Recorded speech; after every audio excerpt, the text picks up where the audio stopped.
Следующий докладчик — фонд Бужермер. Надеюсь, что я произношу это название правильно. Пожалуйста, вам слово.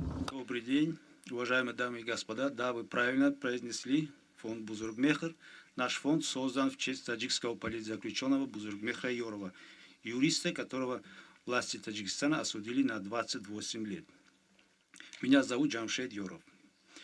Одним из основных признаков наличия в любом государстве гражданского общества является само государство с демократическим политическим режимом, гарантия и соблюдение личных свобод человека, такие как свобода слова, собрания, объединения, передвижения, религии и вероисповедания, выбор профессии и так далее, невмешательство в личную жизнь гражданина, верховенство закона, возможность контроля власти и привлечения государства к ответственности за допущенные нарушения.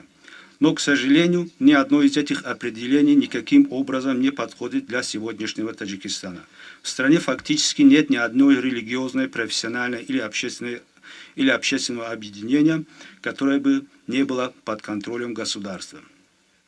Адвокатура, как, наверное, самый передовой институт гражданского общества по защите прав человека и гражданина от государственного произвола, должна быть, наверное, самым активным в этом смысле.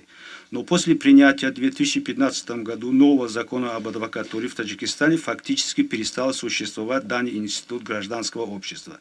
Конечно, формально она существует и даже есть союз адвокатов, но с фактической точки зрения роль адвокатуры сводится только к легитимизации хода следствия и судебных приговоров.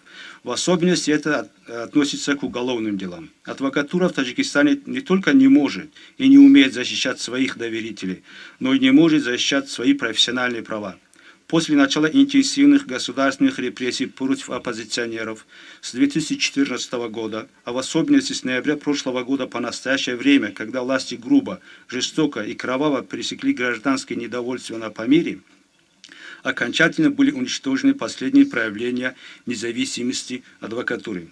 Адвокатам запрещено общаться с представителями средств массовой информации, говорить и обсуждать дела своих подзащитных.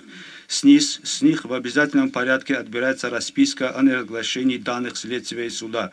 Суды проходят в закрытом режиме, против подзащитных применяются недозволенные методы следствия и так далее.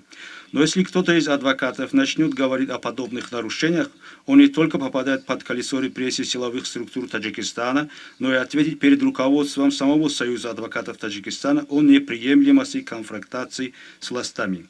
Единственным, на наш взгляд, шансом для возрождения гражданского общества, в том числе таджикской адвокатуры, являются международные политические, финансовые и дипломатические усилия. И вот тут роль государств-членов ОБСЕ очень важна. Во взаимоотношениях с официальным Таджикистаном необходимо всегда ставить вопрос об ослаблении давления на независимые средства массовой информации, институты адвокатуры, профсоюзов, религиозных и общественных объединений. Думаю, что пора прекратить декларировать и пора переходить к действиям. Спасибо большое.